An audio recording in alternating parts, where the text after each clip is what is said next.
ಎಂದು ಆನಂದ ನನ್ನೇಸು ನೀಡುವ ಲೋಕದ ಜ್ಯೋತಿಯು ಈ ನಾಮರ ನಿನ್ನೆದೆಗೆ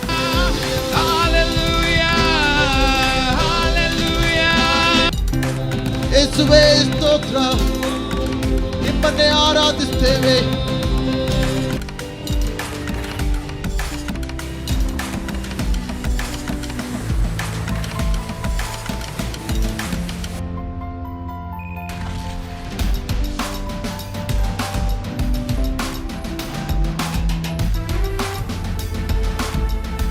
ನಾವೆಲ್ಲ ಕೂಡ ಸತ್ಯವೇದಗಳನ್ನು ಲೂಕನ ಸುವಾರ್ತೆ 5ನೇ ಅಧ್ಯಾಯ 1ರಿಂದ 11ಕ್ಕೆ ನಾವು ತಿರುಗಿಸುವಂತರಾಗೋಣ.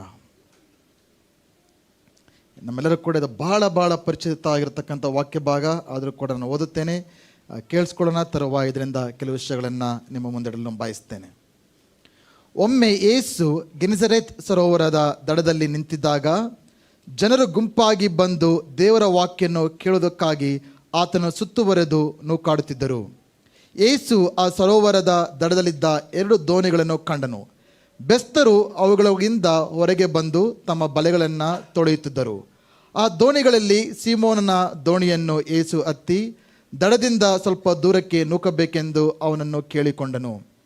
ತರುವಾಯ ಯೇಸು ಕುಳಿತುಕೊಂಡು ದೋಣಿಯೊಳಗಿಂದಲೇ ಆ ಜನರ ಗುಂಪಿಗೆ ಉಪದೇಶ ಮಾಡಿದನು. ಮಾತನಾಡುವುದನ್ನು ಮುಗಿಸಿದ ಮೇಲೆ ಸೀಮೋನನಿಗೆ ಆಳವಾದ ಸ್ಥಳಕ್ಕೆ ದೋಣಿಯನ್ನು ನಡೆಸಿ ಮೀನು ಹಿಡಿಯಲು ನಿಮ್ಮ ಬಲೆಗಳನ್ನು ಬೀಸಿರಿ ಎಂದು ಹೇಳಿದನು. ಅದಕ್ಕೆ ಸೀಮೋನನು, ಗುರುವೇ, ನಾವು ರಾತ್ರಿಯೆಲ್ಲ ಪ್ರಯತ್ನಪಟ್ಟರೂ ಏನೂ ಸಿಕ್ಕಲಿಲ್ಲ, ಆದರೆ ನಿನ್ನ ಮಾತಿನ ಮೇಲೆ ಬಲೆಗಳನ್ನು ಬೀಸುತ್ತೇವೆ ಅಂದನು. ಅವರು ಬಲೆಗಳನ್ನು ಬೀಸಿದ ಮೇಲೆ ಮೀನುಗಳನ್ನು ರಾಶಿಯಾಗಿ ಬಲೆಗೆ ಸಿಕ್ಕಿಕೊಂಡರ ಪರಿಣಾಮ ಬಲೆಗಳು ಹರಿದು ಹೋಗುವಂತಿದ್ದವು. ಆಗ ಅವರು ಮತ್ತೊಂದು ದೋಣಿಯಲ್ಲಿದ್ದ ತಮ್ಮ ಸಂಗಡಿಗರನ್ನು ಕರೆದು, ನೀವು ಬಂದು ನಮಗೆ ನೆರವಾಗಬೇಕೆಂದು ಸನ್ನೆ ಮಾಡಿದರು. ಅವರು ಬಂದು 2 ದೋಣಿಗಳಲ್ಲಿ ಮೀನುಗಳನ್ನು ತುಂಬಿಸಲು ಅವು ಮುಳುಗುವ ಹಾಗಾದವು. ಸೀಮೋನ್ ಪೇತ್ರನು ಇದನ್ನು ಕಂಡು ಯೇಸುವಿನ ಮೊಣಕಾಲಿಗೆ ಬಿದ್ದು, ಕರ್ತನೇ, ನಾನು ಪಾಪಾತ್ಮನು, ನನ್ನನ್ನು ಬಿಟ್ಟು ಹೋಗು ಅಂದನು. ಏಕೆಂದರೆ ಅವನಿಗೂ ಅವನ ಸಂಗಡ ಇದ್ದವರೆಲ್ಲರಿಗೂ ತಾವು ಹಿಡಿದ ಮೀನುಗಳ ನಿಮಿತ್ತ ಆಶ್ಚರ್ಯಪಟ್ಟಿದ್ದರು. ಸೀಮೋನನ ಸಂಗಡಿಗರಾಗಿದ್ದ ಜೆಬೆದೆಯನ ಮಕ್ಕಳಾದ ಯಾಕೋಬ ಮತ್ತು ಯೋಹನರು ಹಾಗೆಯೇ ಆಶ್ಚರ್ಯಪಟ್ಟರು. ಯೇಸು ಸೀಮೋನನಿಗೆ, ಅಂಜಬೇಡ, ಇಂದಿನಿಂದ ನೀನು ಮನುಷ್ಯರನ್ನು ಹಿಡಿಯುವ ಬೆಸ್ತನಾಗಿರುವಿ ಎಂದು ಹೇಳಿದನು. ಅವರು ತಮ್ಮ ದೋಣಿಗಳನ್ನು ದಡಕ್ಕೆ ತಂದು ಮತ್ತು ಎಲ್ಲವನ್ನು ಬಿಟ್ಟು ಅಂದಿನಿಂದ ಯೇಸುವನ್ನು ಹಿಂಬಾಲಿಸಿದರು. ಆಮೇನ್. ಇದೆಲ್ಲರೂ ಕೂಡ ಭಾಳ ಪರಿಚಯ ಆಗಿರತಕ್ಕಂಥ ವಾಕ್ಯ ಭಾಗ. ಅನೇಕ ಸಾರಿ ನಾನು ಇದರ ಬಗ್ಗೆ ಪ್ರಸಂಗ ಕೂಡ ಮಾಡಿದ್ದೇನೆ, ಅನೇಕ ವಿಷಯಗಳನ್ನು ಕೇಳಿದ್ದೇನೆ. ಆದರೆ ದೇವರ ವಾಕ್ಯ ಅಂದರೆ ಒಂದು ಆಳವಾದ ಚಿನ್ನದ ಗಣಿ ರೀತಿಯಲ್ಲಿ, ಅದನ್ನು ಸಂಪೂರ್ಣವಾಗಿ ಎಲ್ಲರೂ ಕೂಡ ಅದರ ಇರುವ ಚಿನ್ನವನ್ನೆಲ್ಲ ಕೂಡ ನಾವು ತೆಗೆದುಕೊಳ್ಳೋಕ್ಕೆ ಸಾಧ್ಯನೇ ಇಲ್ಲ. ನಾವು ಎಷ್ಟು ಓದ್ತೇವೋ ಅದನ್ನು ಇನ್ನೂ ಹೊಸ ವಿಷಯಗಳನ್ನ ಕಲ್ತ್ಕೊಳ್ತೇವೆ. ದೇವರ ವಾಕ್ಯವನ್ನು ಓದಬೇಕಂದ್ರೆ 2 ಕಾರ್ಯಗಳು ನಡೀತವೆ, ನಾವೆಲ್ಲರೂ ಕೂಡ ಅರ್ಥ ಮಾಡ್ಕೊಳ್ಬೇಕಾಗಿದೆ. ಒಂದು, ಪ್ರತಿ ಸಾರಿ ದೇವರ ವಾಕ್ಯ ಓದಿದಾಗ ದೇವರು ಏನೋ ಒಂದು ಹೊಸ ವಿಷಯವನ್ನು ಅದರ ಮುಖಾಂತರ ನಮಗೆ ಕಲಿಸಿಕೊಡುವಂಥ ದೇವರಾಗಿರ್ತಾರೆ. ಅಥವಾ ಎರಡನೇದು, ನಮಗೆ ತಿಳಿದಿರತಕ್ಕಂಥ ವಿಷಯಗಳನ್ನೇ ಮತ್ತೆ ನೆನಪಿಗೆ ತರುವಂಥ ವಿಷಯ ನಡೆಯುತ್ತೆ. ಸೊ ದೇವರ ವಾಕ್ಯ ಕೇಳಿಸ್ಕೊಳ್ಬೇಕಂದ್ರೆ, ದೇವರ ವಾಕ್ಯ ಓದಬೇಕಂದ್ರೆ ಈ 2 ಕಾರ್ಯಗಳು ನಡೆಯೋಕ್ಕೆ ಸಾಧ್ಯ. ಎರಡರಲ್ಲಿ ಒಂದಂತರೂ ಗ್ಯಾರಂಟಿ ನಡೀಬೇಕು. ಒಂದು, ಹೊಸ ವಿಷಯಗಳನ್ನಾದರೂ ನಾವು ಕಲ್ತ್ಕೊಳ್ತೇವೆ, ಅಥವಾ ಈ ಸಮಯದಲ್ಲಿ ನಾವು ಹಾದು ಹೋಗುತ್ತಿರೋ ಈ ಪರಿಸ್ಥಿತಿಗೆ ದೇವರು ಮತ್ತೆ ಕೆಲವು ವಿಷಯಗಳನ್ನು ನಮಗೆ ನೆನಪಿಗೆ ತರಲು ಆತನ ಬಯಸ್ತಾರೆ. ಆಮೇನ್. ಸೊ ವಾಕ್ಯನ ಕೇಳಬೇಕಂದ್ರೆ 2 ಸಂಗತಿಗಳು ಖಂಡಿತವಾಗಿ ನಡೀತವೆ. ಕೆಲವರಿಗೆ ಹೊಸ ವಿಷಯಗಳನ್ನು ಕಲಿತೀರಾ, ನಾನು ಕಲಿತೆ. ಈಗ ಇದು ವಾಕ್ಯನ ಓದಬೇಕಂದ್ರೆ ನಾನು ಎಂದಿಗೂ ಕೂಡ ಕೇಳದಂಥ ಅರ್ಥ ಆಗದಿರತಕ್ಕಂಥ ಕೆಲವು ವಿಷಯಗಳನ್ನ ನನ್ನ ಹೃದಯಕ್ಕೆ ಬಂತು. ಅದಕ್ಕೆ ಇದರಿಂದ ನಾನು ನಿಮ್ಮ ಮುಂದೆ ನಾನು ಹೇಳೋಕ್ಕೆ ನಾನು ಬಯಸ್ತಾ ಇದ್ದೇನೆ. ಒಂದು ಹೊಸ ವಿಷಯ ಕಲ್ತ್ಕೊಳ್ತೀವಿ, ಅಥವಾ ತಿಳಿದಿರತಕ್ಕಂಥದ್ದನ್ನೇ ಮತ್ತೆ ದೇವರು ನಮ್ಮ ನೆನಪಿಗೆ ಆತನು ತರಲು ಬಯಸ್ತಿರ್ತಾನೆ. ಆಮೇನ್. ಹಾಲೆಲೂಯ. ಇದೊಂದು ಅದ್ಭುತದ ಕತೆ. ಯೇಸು ಸ್ವಾಮಿ ಮಾಡಿದ ಅನೇಕ ಅದ್ಭುತಗಳಲ್ಲಿ ಇದೊಂದು ಅದ್ಭುತ. ಇದು ಯೇಸು ಸ್ವಾಮಿ ತನ್ನ ಸೇವೆಯನ್ನು ಪ್ರಾರಂಭದ ದಿನಗಳಲ್ಲಿ ಮಾಡಿದಂಥ ಅದ್ಭುತ. ಇನ್ನೂ ತನ್ನ ಶಿಷ್ಯರನ್ನು ಆರಿಸ್ಕೊಂಡಿರಲಿಲ್ಲ. ಶಿಷ್ಯರನ್ನು ಭೇಟಿಯಾಗಿದ್ದರು. ಆಂದ್ರೇಯ, ಯೋಹಾನ, ಯಾಕೋಬು, ನತಾನಿಯೇಲ್ ಇವರೆಲ್ಲ ಕೂಡ ಭೇಟಿಯಾಗಿದ್ದರು. ಆದರೆ ಯೇಸುವಿನ ಸಂಪೂರ್ಣವಾಗಿ ಇನ್ನೂ ಅವ್ರು ಹಿಂಬಾಲಿಸ್ತಾ ಇರಲಿಲ್ಲ. 12 ಜನರು ಇನ್ನೂ ಅವ್ರು ಆರಿಸ್ಕೊಂಡಿರಲಿಲ್ಲ. ಅದು ಪ್ರಾರಂಭ ದಿನದಲ್ಲಿ ಇದು ನಡೆದಂಥ ಒಂದು ಅದ್ಭುತ ಎಂಬುದಾಗಿ ನಾವು ಅರ್ಥ ಮಾಡ್ಕೊಳ್ಬೇಕಾಗಿದೆ. ಈ ವಾಕ್ಯವನ್ನು ಓದಿದಾಗ ನಾವು ಕೆಲವು ಅದನ್ನು ಊಹಿಸ್ಕೊಳ್ಳೋಣ, ಸನ್ನಿವೇಶ ಯಾವ ರೀತಿ ಇತ್ತು ಎಂಬುದಾಗಿ. ಇದೊಂದು ಮುಂಜಾನೆ ವೇಳೆಯಲ್ಲಿ ನಡೆದಂಥ ಅದ್ಭುತದ ಕತೆ. ಯೇಸು ಸ್ವಾಮಿ ಬೆಳಗ್ಗೆ ಆ ಗೆನೆಸರೇತ್ ಸಮುದ್ರದ ದಡದಲ್ಲಿ ನಡ್ಕೊಂಡು ಬರ್ತಾರೆ. ಎಲ್ಲರೂ ಕೂಡ ಆ ಒಂದು ಸಮುದ್ರದ ತೀರವನ್ನು ನಾವು ಊಹಿಸ್ಕೊಳ್ಳೋಣ, ಇಮ್ಯಾಜಿನ್ ಮಾಡ್ಕೊಳ್ಳಿ. ಯೇಸು ಸ್ವಾಮಿ ತೀರದ ಹತ್ರ ನಡ್ಕೊಂಡು ಬರ್ತಾ ಇದ್ದಾರೆ. ಪೇತ್ರ, ಆಂದ್ರೇಯ, ಯೋಹಾನ ಎಲ್ಲ ಕೂಡ ಬೆಸ್ತರು. ಅವ್ರ ಡ್ರೆಸ್ನೆಲ್ಲ ಊಹಿಸ್ಕೊಳ್ಳಿ ಯಾವ ರೀತಿ ಇರ್ಬೋದು ಅಂತ. ರಾತ್ರಿ ಎಲ್ಲ ಪ್ರಯಾಸ ಪಟ್ಟಿದ್ದಾರೆ, ಆದರೆ ಏನು ಕೂಡ ಸಿಕ್ಕಿಲ್ಲ. ಅವ್ರು ಏನೆಲ್ಲ ಹಾದು ಹೋಗ್ತಾರೆ ಎಂಬುದಾಗಿ ಕೆಲವು ಯೋಚನೆ ಮಾಡಿ. ಮೈಯೆಲ್ಲ ಬೆವರ್ತಾ ಇರ್ಬೋದು, ಸುಸ್ತಾಗಿರ್ಬೋದು, ದುಃಖ ಆಗಿರ್ಬೋದು. ಆ ಒಂದು ಖಾಲಿ ದೋಣಿಗಳನ್ನು ಅವರು ಸಮುದ್ರದ ದಡಕ್ಕೆ ಕರೆದುಕೊಂಡು ಬರ್ತಾರೆ. ಅವರ ನಿರಾಶೆ, ಅವರ ಚಿಂತೆ, ಅವರ ಮುಂದೆ ಏನು ಮಾಡಬೇಕಿವತ್ತು ಎಂಬುದಾಗಿ. ಬಹುಶಃ ಪ್ರತಿದಿನ ಅವರ ಮನೆಗೆ ಹೋಗ್ಬೇಕಂದ್ರೆ ಮೀನುಗಳನ್ನ ತೊಗೊಂಡು ಹೋಗ್ತಾಯಿದ್ರು. ಮಾರ್ಕೆಟ್ ಹೋಗಿ ಮಾರ್ಬಿಟ್ಟು ದುಡ್ಡು ತೊಗೊಂಡು ಹಣ್ಣು ತರಕಾರಿ ಮನೆಗೆ ತೊಗೊಂಡು ಇರ್ಬೋದು. ಆದರೆ ಆ ದಿನ ಅವರು ಅಂದ್ಕೊಳ್ತಾ ಇರ್ಬೋದು, ಇವತ್ತು ಮನೆಗೆ ಬರೀ ಕೇಳಿ ಹಿಂಗೆ ಹೋಗೋದು, ಎಲ್ಲ ಕಾಯ್ತಾ ಇರ್ತಾರೆ, ಮುಂದೆ ಏನಾಗುತ್ತೋ ಆ ರೀತಿಯ ಚಿಂತೆಗಳೆಲ್ಲ ಅವರಲ್ಲಿ ಇರ್ಬೋದು. ಆ ಭಾರದಿಂದ, ನಿರಾಶೆಯಿಂದ, ದುಃಖದಿಂದ, ಶೋಕದಿಂದ ದೋಣಿಗಳನ್ನು ನಿಧಾನವಾಗಿ ಸಮುದ್ರದ ದಡದ ಬಳಿಗೆ ಕರ್ಕೊಂಡ್ಬರ್ತಾ ಇದ್ದಾರೆ. ಯೇಸು ಸ್ವಾಮಿ ಆ ಸಮಯದಲ್ಲಿ ಆ ದಡಕ್ಕೆ ಬರ್ತಾ ಇದ್ದಾರೆ. ಅನೇಕರು ಯೇಸು ಸ್ವಾಮಿಯ ವಾಕ್ಯಗಳನ್ನು ಕೇಳಕ್ಕೆ ಬರ್ತಾ ಇದ್ದಾರೆ. ನುಗ್ಗಾಟ ನಡೀತಾ ಇದೆ. ಸೂರ್ಯ ಆಗ್ತಾನೆ ಉದಯಿಸ್ತಾ ಇದ್ದಾನೆ. ಸ್ವಲ್ಪ ಬೆಚ್ಚಗೆ ಆಗ್ತಾ ಇದೆ ವಾತಾವರಣ. ಆ ಒಂದು ಸನ್ನಿವೇಶ ಎಲ್ಲರೂ ಕೂಡ ಊಹಿಸ್ಕೊಳ್ಳೋಣ. ಆ ಸನ್ನಿವೇಶದಲ್ಲಿ ಯೇಸು ಸ್ವಾಮಿ ಮಾಡಿದ ಅದ್ಭುತದ ಕಥೆ ಇದು. ಈ ಅದ್ಭುತದಿಂದ ನಾವು ಕೆಲವು ಪಾಠಗಳನ್ನು ಕಲ್ತ್ಕೊಳ್ಬೇಕಾಗಿದೆ. ನಮ್ಮ ಜೀವಿತದಲ್ಲಿ ಇವತ್ತು ಅದ್ಭುತಗಳು ಕಾಣಬೇಕಂದ್ರೆ ನಾವೇನು ಮಾಡಬೇಕು? ಅದ್ಭುತಗಳ ಹಿಂದೆ ಇರುವ ದೇವರ ಉದ್ದೇಶವೇನು? ಅದ್ಭುತಗಳಿಗೆ ನಾವು ಯಾವ ರೀತಿ ಪ್ರತಿಕ್ರಿಯಿಸಬೇಕು ನಮ್ಮ ಜೀವಿತದಲ್ಲಿ ಎಂಬುದಾಗಿ ಈ ಒಂದು ವಿಷಯದಿಂದ ನಾವು ಕಲ್ತ್ಕೊಳ್ಳೋಣ. ಮೊದಲನೇ ವಿಷಯ ಏನಂದರೆ, ಯೇಸು ಸ್ವಾಮಿಯು ನಮ್ಮನ್ನು ಹುಡುಕಿಕೊಂಡು ಬರತಕ್ಕಂಥ ದೇವರಾಗಿದ್ದಾನೆ. ಹಲ್ಲೆಲೂಯಾ. ಈ ಶಿಷ್ಯರು ಯೇಸು ಸ್ವಾಮಿಯನ್ನು ಹುಡುಕೊಂಡು ಹೋಗಲಿಲ್ಲ, ಆದರೆ ಯೇಸು ಸ್ವಾಮಿಯು ತನ್ನ ಶಿಷ್ಯರನ್ನು ಹುಡುಕಿಕೊಂಡು ಬರ್ತಾ ಇದ್ದಾನೆ. ನಾವು ಅಗತ್ಯಗಳಲ್ಲಿ ಇದ್ದಾಗ, ಇಕ್ಕಟ್ಟಿನಲ್ಲಿ ಇದ್ದಾಗ, ನಾವು ಭಾಳ ಅಪಾಯಕರವಾದ ಪರಿಸ್ಥಿತಿಯಲ್ಲಿ ಇದ್ದಾಗ ಯೇಸುವು ನಮ್ಮನ್ನು ಹುಡುಕಿಕೊಂಡು ಬರತಕ್ಕಂಥ ದೇವರಾಗಿದ್ದಾನೆ. ಹಲ್ಲೆಲೂಯಾ. ಆತನ ಯಾವುದಕ್ಕೋಸ್ಕರ ಬರ್ತಾ ಇದ್ದಾನೆ ನಮ್ಮ ಬಳಿಗೆ? ಸಮಾಧಾನ ಮಾಡೋಕ್ಕೆ ಮಾತ್ರ ಅಲ್ಲ, ಆದರಣೆ ಮಾಡೋಕ್ಕೆ ಮಾತ್ರ ಅಲ್ಲ, ಅಯ್ಯೋ ಈಗ ಆಗಬಾರ್ದಾಗಿತ್ತು ಅಂತ ಹೇಳೋಕ್ಕೋಸ್ಕರ ಅಲ್ಲ. ಅದೆಲ್ಲ ಮನುಷ್ಯರು ಮಾಡತಕ್ಕಂಥ ಕಾರ್ಯ. ಯೇಸು ಸ್ವಾಮಿ ನಮ್ಮ ಜೀವಿತದಲ್ಲಿ ಯಾಕೆ ಬರ್ತಾರಂದರೆ ಆತನು ಅದ್ಭುತಗಳನ್ನು ಮಾಡೋಕ್ಕೆ ಬರುವಂಥ ದೇವರಾಗಿದ್ದಾನೆ. Hallelujah, hallelujah. ಇಲ್ಲಿ ಯೇಸು ಸ್ವಾಮಿ ಬಂದ ಮಾತ್ರಕ್ಕೆ ಅದ್ಭುತ ನಡೀಲಿಲ್ಲ. ಶಿಷ್ಯರು ಕೂಡ ಕೆಲವು ಕಾರ್ಯಗಳನ್ನು ಮಾಡಿದ್ದನ್ನು ನೋಡ್ತಾ ಇದ್ದೇವೆ. ಯೇಸು ಸ್ವಾಮಿ ಇದ್ದಷ್ಟು ಮಾತ್ರಕ್ಕೆ ಅದ್ಭುತಗಳು ನಡೆಯೋದಿಲ್ಲ. ನಮ್ಮೆಲ್ಲರ ಜೀವನದಲ್ಲಿ ಯೇಸು ಸ್ವಾಮಿ ಇದ್ದಾರಾ ಇಲ್ವಾ? ಯೇಸು ಸ್ವಾಮಿ ಇದ್ದಷ್ಟು ಮಾತ್ರಕ್ಕೆ ಅದ್ಭುತಗಳು ನಡೀತವಾ? ಇಲ್ಲ. ಯೇಸು ಸ್ವಾಮಿ ಇದ್ದಷ್ಟು ಮಾತ್ರ ಅದ್ಭುತಗಳು ನಡೆಯೋದಿಲ್ಲ. ಕೆಲವೊಂದು ಕಾರ್ಯಗಳನ್ನು ನಾವು ಮಾಡಬೇಕಾಗಿದೆ. ಇಲ್ಲಿ ಪೇತ್ರ, ಯೋಹನ ಕೆಲವು ಕಾರ್ಯಗಳನ್ನು ಮಾಡೋದು, ಅದನ್ನು ನಾವು ಮುಂಜಾನೆ ವೇಳೆಯಲ್ಲಿ ನಾವು ನೋಡಲಿದ್ದೇವೆ. ಆವಾಗ ಮಾತ್ರ ದೇವರ ಅದ್ಭುತಗಳನ್ನು ನಾವು ಕಾಣಲು ಸಾಧ್ಯ. ಈ ಒಂದು ಶಿಷ್ಯರ ಒಂದು ಪರಿಸ್ಥಿತಿನ ಮತ್ತೊಮ್ಮೆ ನೀವು ಯೋಚನೆ ಮಾಡಿ ನೋಡಿ. ಎಲ್ಲ ಕೂಡ ಸೋತು ಹೋಗಿದ್ದಾರೆ. ರಾತ್ರಿ ಎಲ್ಲ ಕಷ್ಟಪಟ್ಟು, ನಿರಾಶೆ, ಚಿಂತೆ, ಭಾರ, ಯೋಚನೆ, ಭಯ, ಮುಂದೆ ಏನಾಗುತ್ತೋ ಅನ್ನೋ ಒಂದು ವಿಷಯಗಳು ಅವೆಲ್ಲ ಕೂಡ ಆ ರೀತಿ ಆಗಿ ಆ ಒಂದು ಪರಿಸ್ಥಿತಿಯಲ್ಲಿ ಅವರಿದ್ದಾರೆ. ಹಾಗೂ ರಾತ್ರಿಯೆಲ್ಲ ಪ್ರಯಾಸಪಟ್ಟರು. ಪೂರ್ಣ ಶಕ್ತಿಯಿಂದ ಫುಲ್ ಎಫರ್ಟ್ಸ್ ಹಾಕಿದ್ರೂ ಕೂಡ ರಿಸಲ್ಟ್ಸ್ ಏನು? 0. ಅದೇ ರೀತಿಯಾಗಿ ಕೆಲವೊಮ್ಮೆ ನಮ್ಮ ಜೀವನದಲ್ಲಿ ಸ್ಟೂಡೆಂಟ್ಸ್ ಆಗಿರೋದಾದರೆ, ನಿಮ್ಮ ವಿದ್ಯಾಭ್ಯಾಸದಲ್ಲಿ ಪೂರ್ತಿ ಕಷ್ಟಪಟ್ಟು ಓದಿ ಬರೆದ್ರೂ ಕೂಡ ನೀವು ಎಕ್ಸ್ಪೆಕ್ಟ್ ಮಾಡಿದ ರಿಸಲ್ಟ್ ನಿಮಗೆ ಸಿಗದೇ ಇರ್ಬೋದು. ಅಥವಾ ನಿಮ್ಮ ಕೆಲಸದ ವಿಷಯದಲ್ಲಿ ನೀವು ಬೇರೆ ಎಲ್ಲರಿಗಿಂತ ಪ್ರಾಮಾಣಿಕರಾಗಿ ನಿಷ್ಠೆಯಿಂದ ಕೆಲಸ ಮಾಡಿ ದುಡಿದ್ರೂ ಕೂಡ ನಿಮಗೆ ಯಾವುದೇ ಪ್ರಮೋಷನ್ಸ್ ಇಲ್ಲ, ಯಾವುದೇ ಗ್ರೋತ್ ಇಲ್ಲ, ಯಾರು ನಿಮ್ಮನ್ನು ರೆಕಗ್ನೈಸ್ ಮಾಡ್ತಾ ಇಲ್ಲ, ರಿಸಲ್ಟ್ಸ್ ಇಲ್ಲ. ಆ ರೀತಿಯಾಗಿ ನೀವು ಆ ಒಂದು ಪರಿಸ್ಥಿತಿಯಲ್ಲಿ ಹಾದು ಹೋಗ್ತಾ ಇರ್ಬೋದು. ಒಂದು ವೇಳೆ ನಿಮ್ಮ ಮದುವೆ ಜೀವನದಲ್ಲಿ ಪೂರ್ತಿ ಎಫರ್ಟ್ಸ್ ಹಾಕಿದ್ರೆ, ಒಳ್ಳೆ ಗಂಡನಾಗಿರಬೇಕು, ಒಳ್ಳೆ ಹೆಂಡತಿ ಆಗಿರಬೇಕು, ಒಳ್ಳೆಯ ತಂದೆ ಆಗಿರಬೇಕು, ಒಳ್ಳೆಯ ತಾಯಿ ಆಗಿರಬೇಕೆಂಬ ಪೂರ್ತಿ ಎಫರ್ಟ್ಸ್ ಸಿನ್ಸಿಯರಾಗಿ ನೀವು ಹಾಕಿದ್ದೀರಾ, ಆದರೆ ರಿಸಲ್ಟ್ಸ್ ಸಿಗದೇ ಇರ್ಬೋದು. ಅದಕ್ಕೋಸ್ಕರ ನೀವು ನಿರಾಶೆಯಿಂದ ನೀವು ಕೊಳ್ತಿರ್ಬೋದು. ಅಥವಾ ನಿಮ್ಮ ಜೀವನದಲ್ಲಿ ನೀವೇನು ನೋಡಬೇಕಂತಿದ್ದೀರೋ ಅದಕ್ಕೋಸ್ಕರ ಪೂರ್ತಿ ಎಫರ್ಟ್ಸ್ ನೀವು ಹಾಕಿದ್ರೂ ಕೂಡ ರಿಸಲ್ಟ್ಸ್ ಏನು ಸಿಗದೆ ಇವತ್ತು ನಿಮ್ಮ ದೋಣಿಗಳು ಖಾಲಿಯಾಗಿರ್ಬೋದು. ಶಿಷ್ಯರ ದೋಣಿಗಳು ಯಾವ ರೀತಿಯಾಗಿ ಖಾಲಿಯಾಗಿತ್ತೋ ನಮ್ಮ ಜೀವಿತಗಳು ಇಲ್ಲಿ ಕುಳಿತುಕೊಂಡಾಗ ಖಾಲಿ ಆದ ಅನುಭವ ನಮಗಿರ್ಬೋದು.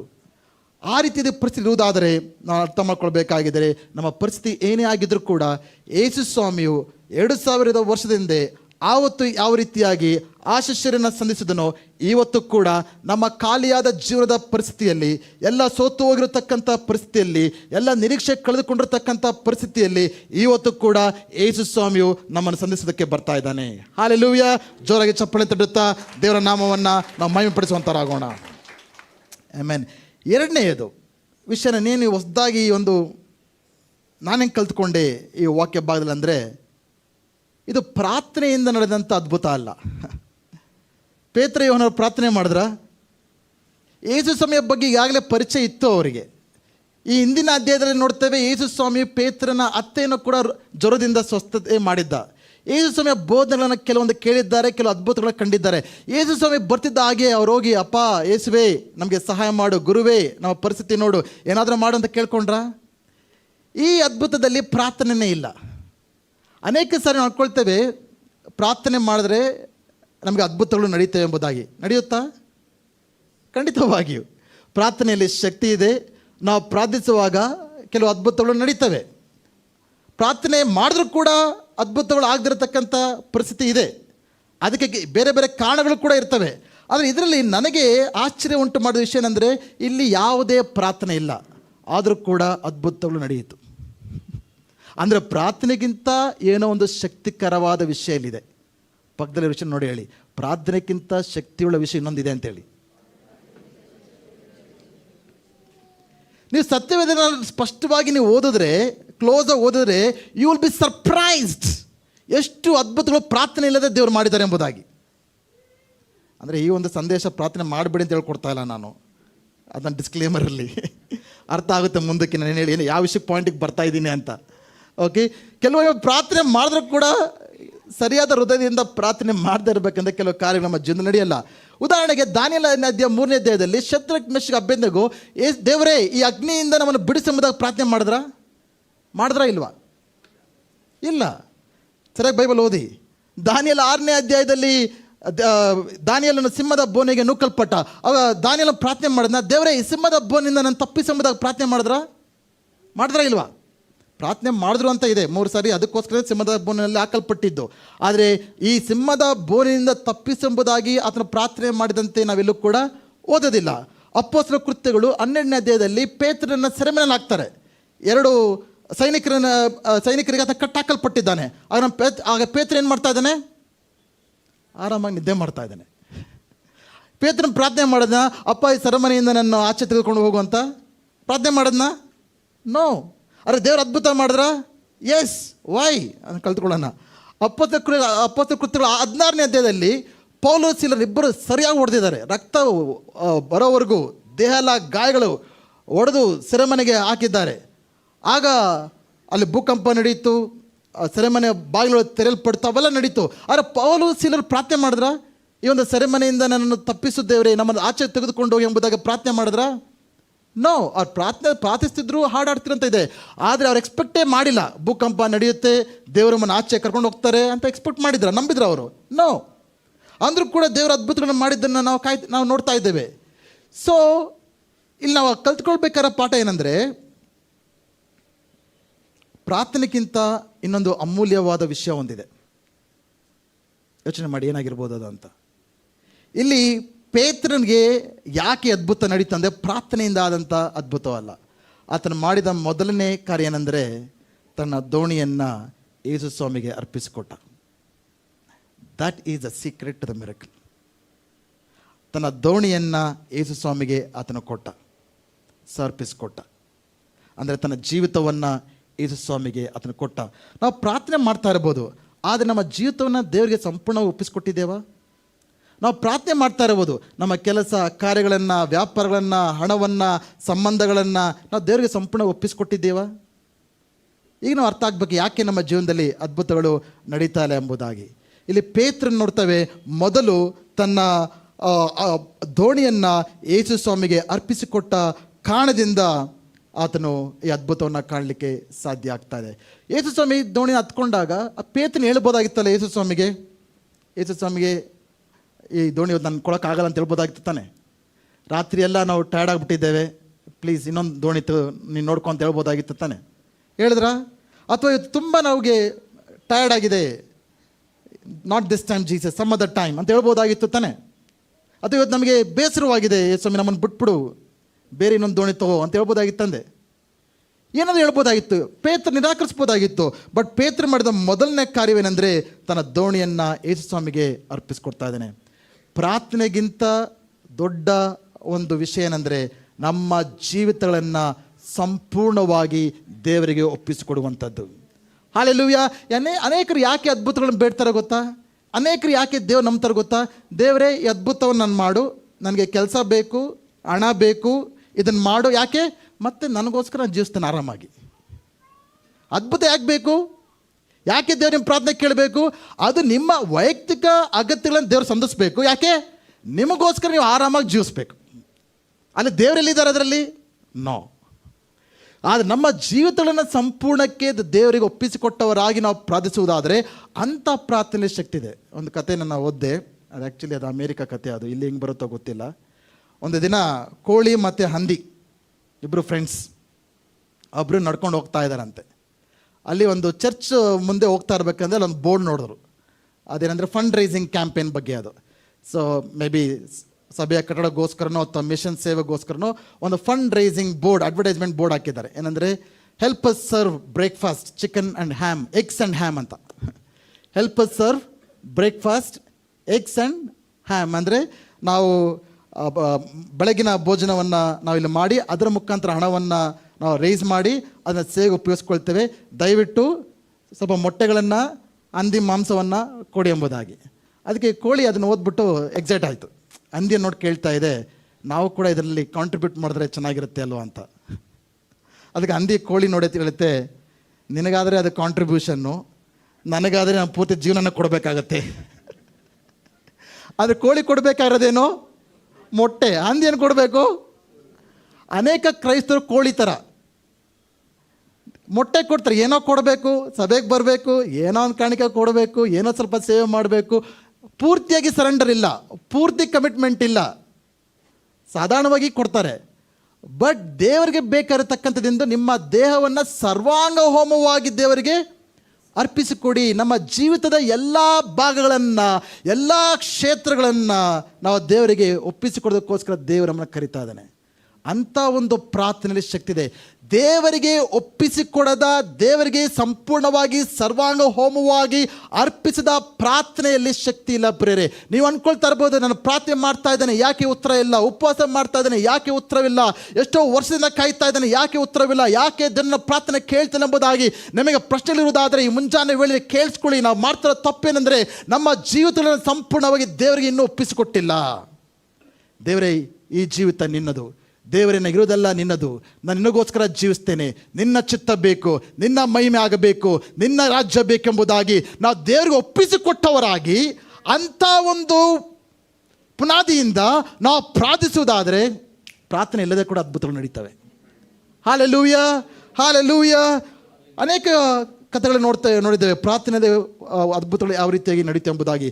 2ನೇ ಅರಸರು 4ನೇ ಅಧ್ಯಾಯ 8-17.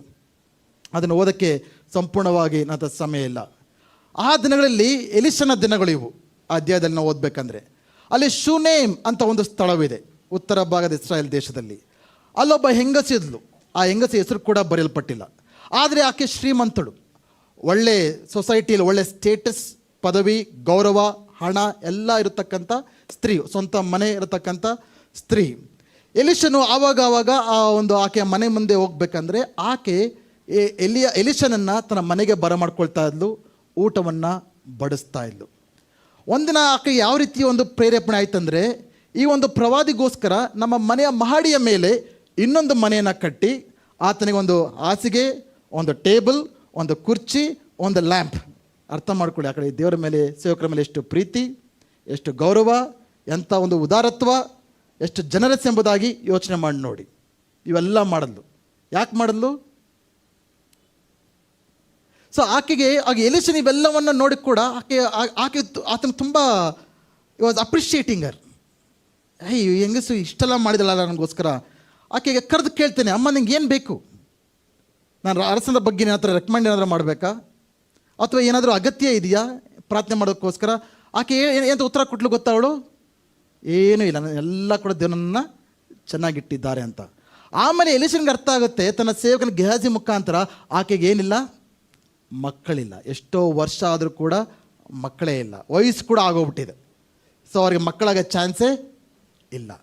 ಆಗ ಎಲಿಷನ್ಗೆ ಅರ್ಥ ಆಗಿ ಹೆಂಗಸ್ ನೋಡಿ ಹೇಳ್ತಾನೆ, ಬರೋ ವರ್ಷದಲ್ಲಿ ಈ ಸಮಯದ ಒಳಗೆ ನಿನಗೊಂದು ಮಗು ಇರುತ್ತೆ ಎಂಬುದಾಗಿ.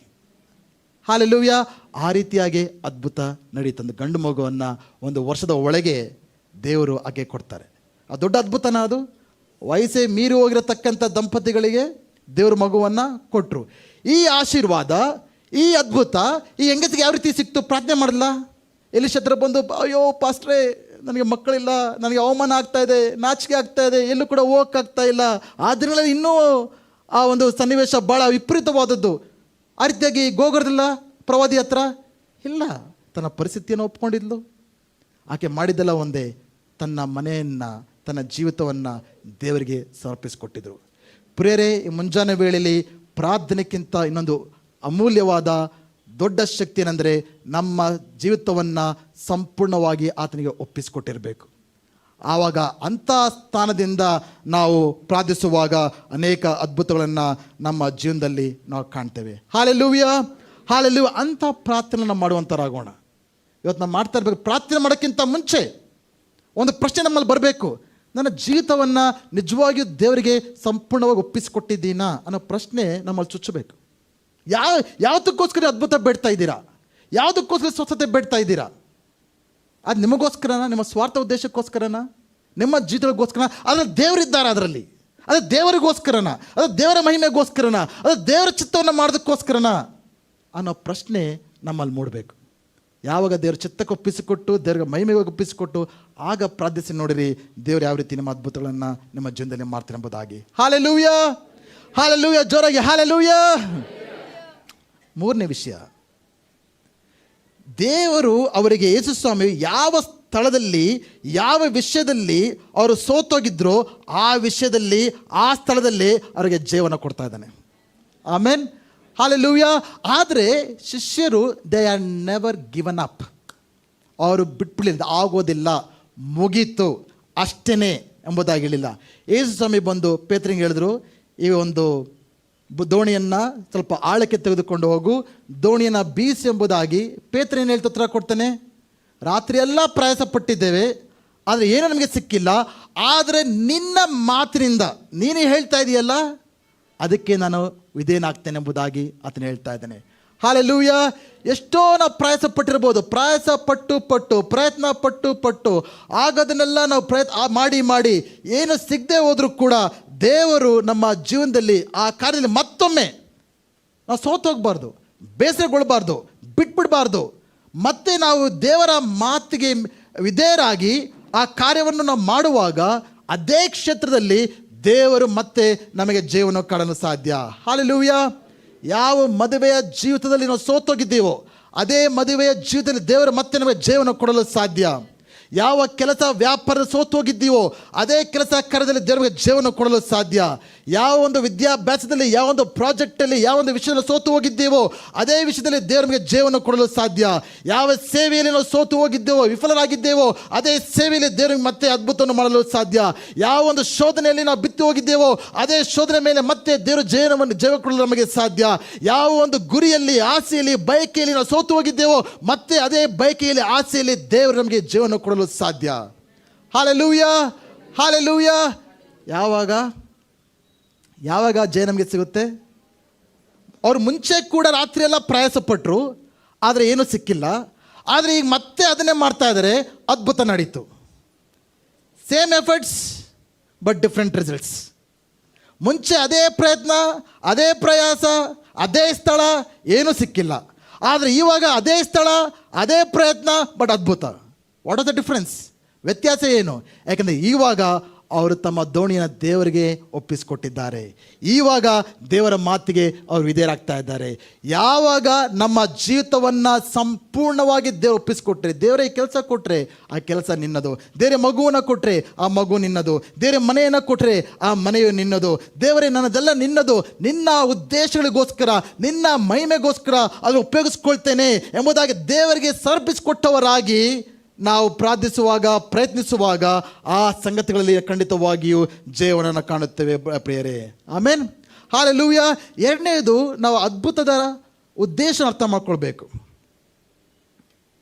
ಈ ಒಂದು ಕಥೆಯಲ್ಲಿ ನೋಡ್ತೇವೆ, ಲೂಕನ ಸುವಾರ್ತೆ 5ನೇ ಅಧ್ಯಾಯ 6ರಿಂದ 7ನೇ ವಚನದಲ್ಲಿ ದೇವರು ನಮ್ಮನ್ನು ಯಾವಾಗಲೂ ಆಶೀರ್ವಾದ ಮಾಡಿದ್ರು ಅದರ ಹಿಂದೆ ಒಂದು ಉದ್ದೇಶ ಇರುತ್ತೆ.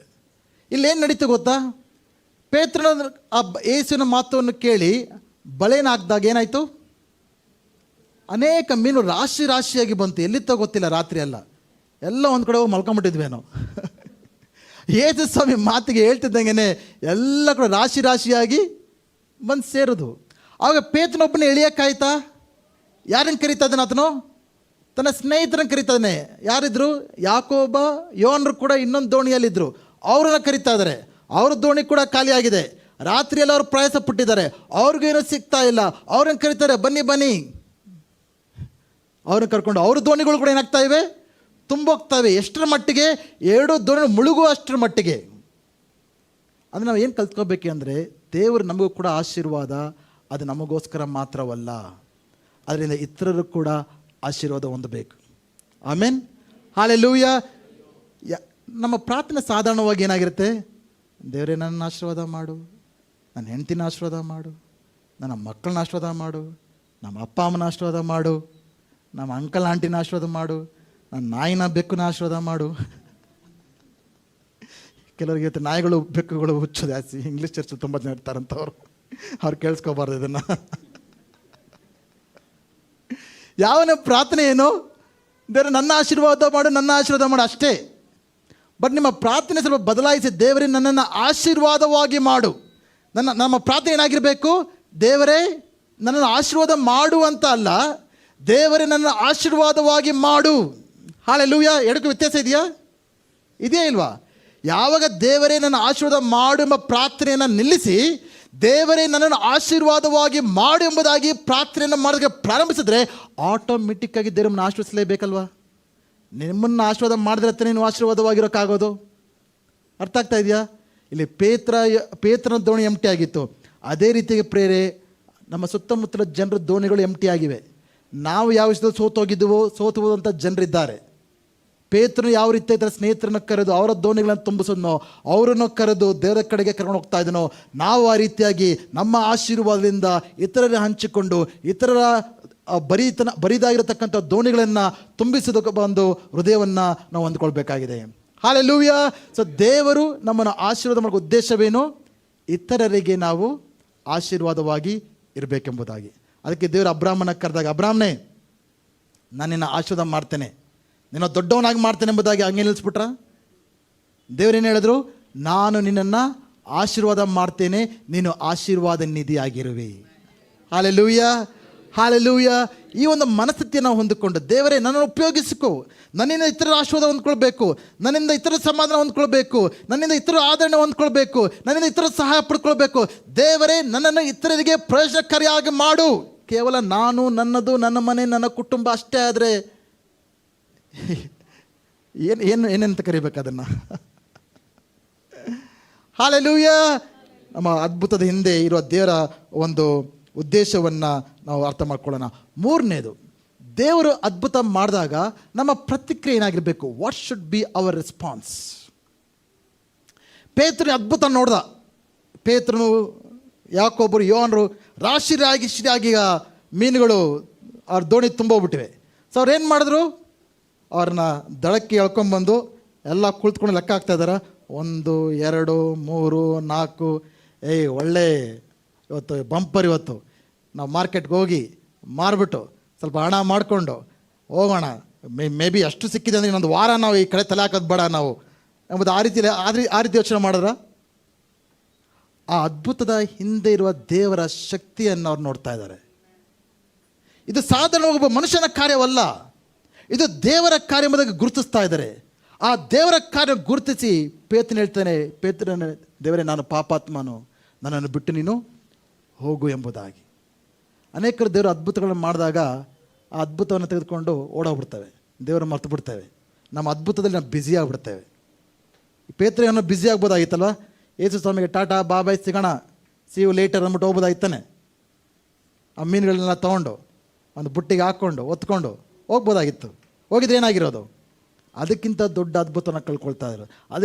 ಆ ಅದ್ಭುತಕ್ಕಿಂತ ದೊಡ್ಡ ಅದ್ಭುತ ಏನು? ಯೇಸುವಿನ ಕರೆ, ಯೇಸುವಿನ ಹಿಂಬಾಲಿಸುವಂಥದ್ದು, ಯೇಸುವಿನ ಶಿಷ್ಯರಾಗುವಂಥದ್ದು, ಅವರ ಮುಖಾಂತರ ನಡೆಯಬೇಕಾಗಿರೋ ದೊಡ್ಡ ಸೇವೆ ಅದು ನಿಂತೋಗ್ತಾ ಇತ್ತು. ಅವರ ಅದ್ಭುತದ ಹಿಂದೆ ಇರತಕ್ಕಂಥ ಉದ್ದೇಶವನ್ನು ನೋಡಿ ಆ ಅದ್ಭುತಕ್ಕೆ ಸರಿಯಾದ ರೀತಿಯಲ್ಲಿ ಪ್ರತಿಕ್ರಿಯೆ ತೋರಿಸ್ತಾ ಇದ್ದಾರೆ. ಹಲ್ಲೆಲೂಯಾ. ಯೇಸು ಸ್ವಾಮಿಗೆ ಆಶೀರ್ವಾದ ಕೊಟ್ಟಾಗ, ಅದ್ಭುತಗಳನ್ನ ಪಡ್ಕೊಂಡಾಗ, ಪ್ರಾರ್ಥನೆಗೆ ಉತ್ತರ ಸಿಕ್ಕಿದಾಗ ಪಡ್ಕೊಂಡು ಓಡೋಗ್ಬಿಡೋದಲ್ಲ ನಾವು. ದೇವ್ರಿಗೆ ಸ್ತೋತ್ರ. ಆದರೆ ನಾವೇನು ಮಾಡಬೇಕು? ಅದರ ಹಿಂದೆ ಇರುವ ದೇವರ ಮಹಿಮೆಯನ್ನು ಗುರುತಿಸಿ, ದೇವರೇ ನನ್ನನ್ನು ಉಪಯೋಗಿಸಿಕೊ, ನಿನ್ನ ರಾಜ್ಯನ ಕಟ್ಟುವುದನ್ನು ಉಪಯೋಗಿಸಿಕೊ, ನಿನ್ನ ಶಿಷ್ಯನಾಗಿರ್ತೇನೆ, ನಾನು ಹಿಂಬಾಲಿಸ್ತೇನೆ ಎಂಬ ಹೃದಯ ನಮಗೆ ಬೇಕಾಗಿದೆ. Hallelujah, hallelujah. ಈ ಮುಂಜಾನೆ ನಾವೇನು ಕಲ್ತ್ಕೊಳ್ಬೇಕಾಗಿದೆ ಈ ವಿಷಯದಲ್ಲಿ ಪ್ರಿಯರೇ? ಇದು ಭಾಳ ಸಾಧಾರಣವಾಗಿ ಕೇಳಿರ್ತೇವೆ, ಬಟ್ ದೇವ್ರ ನನ್ನೊಟ್ಟಿಗೆ ಕೆಲವು ವಿಷಯ ನೇರವಾಗಿ ಇದ್ರ ಮುಖಾಂತರ ಮಾತನಾಡಿದ ಕಾರಣದಿಂದ ಈ ವಿಷಯ ನಿಮಗೆ ಹಂಚ್ಕೊಳ್ತಾ ಇದ್ದೇನೆ. ಇಲ್ಲಿ ಕೆಲವೊಟ್ಟಿಗೆ ದೇವರು ಮಾತಾಡ್ತಾ ಇರ್ಬೋದು. ಅದೇನೆಂದರೆ, ನೀವು ಪ್ರಾರ್ಥನೆ ಮಾಡುವುದನ್ನು ನಿಲ್ಲಿಸಿ ನಿಮ್ಮ ಜೀವಿತಗಳನ್ನು ಫಸ್ಟು ದೇವರಿಗೆ ಸಂಪೂರ್ಣ ಒಪ್ಪಿಸ್ಕೊಡಿ. ನೀವು ಪ್ರಾರ್ಥನೆ ಮಾಡೋದನ್ನು ನಿಲ್ಲಿಸಿ ನಾವು ದೇವರ ಸೇವೆ ಮಾಡೋದರಲ್ಲಿ ಮುಂದಾಗಿ, ಆಗ ದೇವರಿಗೆ ನಿಮ್ಮ ಜೀವಿತಗಳನ್ನು ಒಪ್ಪಿಸಿಕೊಟ್ಟು ದೇವರ ಸೇವೆಯಲ್ಲಿ ನೀವು ಬ್ಯುಸಿ ಆಗಿಬಿಟ್ರೆ ಅದ್ಭುತಗಳು ತಾವೇ ನಡೀತವೆ. ನೀವು ಪ್ರಾರ್ಥನೆ ಮಾಡ್ತಾ ಮಾಡ್ತಾ ಯಾಕೇನು ನಡೀತಾ ಇಲ್ಲ? ದೇವರ ಬಗ್ಗೆ ಚಿಂತೆ ಇಲ್ಲ, ಸಭೆ ಬಗ್ಗೆ ಚಿಂತೆ ಇಲ್ಲ, ದೇವರ ಉದ್ದೇಶ, ದೇವರ ಚಿತ್ತದ ಬಗ್ಗೆ ಜ್ಞಾನ ಇಲ್ಲ, ಬರೀ ನನ್ನ ಪ್ರಾರ್ಥನೆ ಯಾಕೆ ದೇವ್ರ ಉತ್ತರ ಸಿಗ್ತಾ ಇಲ್ಲ, ಅದಕ್ಕೋಸ್ಕರ ಕಾಯ್ತಾ ಇದ್ದರೆ ನಿಮ್ಮ ಜೀವಿತವನ್ನು ನೀವು ವ್ಯರ್ಥ ಮಾಡ್ಕೊಳ್ತಾ ಇದ್ದೀರಾ. ಇವೆಲ್ಲ ನಿಮ್ಮ ಅಗತ್ಯಗಳನ್ನೆಲ್ಲನೂ ಬಿಟ್ಟು ದೇವ್ರಿಗೆ, ನಿಮ್ಮ ಅಗತ್ಯಗಳು ದೇವ್ರಿಗೆ ಗೊತ್ತಿಲ್ವಾ? ಮತ್ತು ಇನ್ಯಾಕೆ ನಾವು ಚಿಂತೆ ಮಾಡಬೇಕು? ಬಟ್ ಯಾವುದಕ್ಕೋಸ್ಕರ ದೇವ್ರನ್ನ ಎದುರು ನೋಡ್ತಾ ಇದ್ದಾರೆ? ನೀವು ನಿಮ್ಮ ಜೀವಿತಗಳನ್ನು ದೇವರಿಗೆ ಸಂಪೂರ್ಣವಾಗಿ ಒಪ್ಪಿಸಿಕೊಡೋದಕ್ಕೋಸ್ಕರ ದೇವರು ಎದುರು ನೋಡ್ತಾ ಇದ್ದಾರೆ. ಯಾವಾಗ ನಮ್ಮ ಜೀವಿತವನ್ನು ಸಂಪೂರ್ಣವಾಗಿ ದೇವರು ಒಪ್ಪಿಸಿಕೊಡ್ತೀರೋ, ದೇವರ ಮಾತಿಗೆ ವಿಧೇಯರಾಗ್ತೀರೋ, ದೇವರು ನಿಮ್ಮ ಖಾಲಿಯಾದ ದೋಣಿಗಳನ್ನು ತುಂಬಿಸ್ತಾರೆ. ನಿಮ್ಮ ಮುಖಾಂತರ ಅನೇಕರಿಗೆ ದೇವರು ಆಶೀರ್ವಾದವಾಗಿ ನಿಮ್ಮನ್ನು ಮಾಡ್ತಾರೆ.